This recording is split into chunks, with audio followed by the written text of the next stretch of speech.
Bonjour, aujourd'hui on va voir Emergency, The Book That Will Save Your Life, le livre qui sauvera votre vie, de Neil Strauss, qui a été publié en 2009. C'est un récit autobiographique, mélange journalisme d'investigation, humour et guide de survie. L'auteur y partage son parcours personnel vers l'autonomie et la préparation aux catastrophes, motivé par une prise de conscience des vulnérabilités de la société moderne. À travers des expériences variées, il explore les compétences nécessaires pour survivre en cas de crise majeure. Dans son livre, il aborde d'abord la prise de conscience et la motivation. Il débute son récit en exprimant son inquiétude face aux menaces potentielles telles que les catastrophes naturelles, les attaques terroristes ou les effondrements économiques. Cette anxiété le pousse à rechercher des moyens de se préparer à l'imprévisible.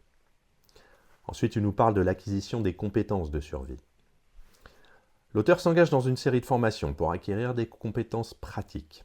La formation au premier secours, donc il suit le programme CERT, excusez mon accent anglais, Community Emergency Response Team, pour apprendre les bases des secours d'urgence, le maniement des armes.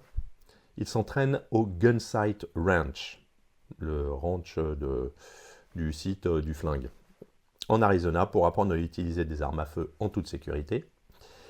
Les techniques de survie primitives. Il participe à des stages pour apprendre à faire du feu sans outils modernes, construire des abris et identifier des plantes comestibles. Et enfin, l'évasion urbaine. Il suit un cours d'évasion en milieu urbain, apprenant à crocheter des serrures, échapper à des menottes et se fondre dans la foule. Le fameux homme gris. Gris, G-R-I-S, la couleur. Il nous parle ensuite de l'obtention d'une seconde citoyenneté. Conscient des limitations potentielles de son passeport américain en cas de crise, Strauss entreprend d'obtenir une seconde citoyenneté à Saint-Kitts et Nevis.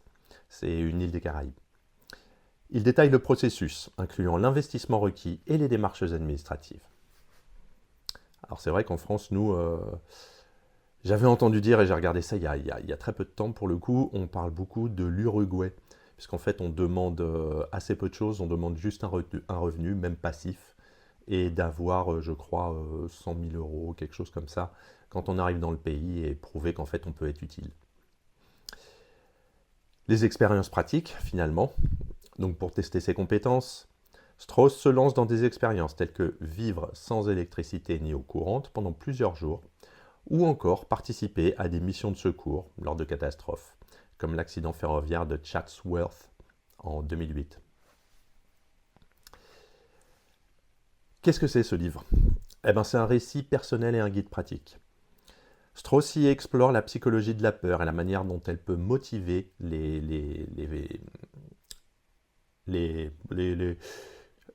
fait qu'on puisse se mettre à construire des choses. On va simplifier. Son approche est pragmatique. Plutôt que de céder à la panique, il cherche à acquérir des compétences concrètes pour faire face à l'imprévu. Le livre aborde également des thèmes plus profonds, tels que la dépendance de la société moderne aux infrastructures et la nécessité de retrouver une certaine autonomie. Strauss critique la complaisance et encourage une prise de responsabilité individuelle. Bien que le livre soit centré sur l'expérience personnelle de Strauss, plusieurs figures marquantes apparaissent. Par exemple, Tom Brown Jr. C'est un expert en survie primitive. Il enseigne à Strauss des techniques ancestrales pour vivre en harmonie avec la nature. Mad Dog, l'instructeur en maniement de couteau.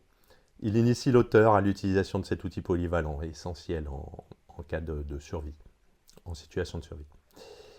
Et enfin, les instructeurs du programme CERT, qui fournissent à Strauss les bases de premiers secours et de la gestion des situations d'urgence. Ces personnages jouent un rôle crucial d'ailleurs dans le livre, dans la transformation de Strauss, l'aidant à passer d'un état d'anxiété à une posture proactive. Donc pour conclure, c'est un récit personnel avec humour et conseils pratiques. Strauss y partage son parcours vers l'autonomie, motivé par une volonté de se préparer aux imprévus de la vie moderne. Le livre incite à la réflexion de notre dépendance aux infrastructures et sur la manière dont chacun peut acquérir des compétences pour devenir plus résilient. À bientôt.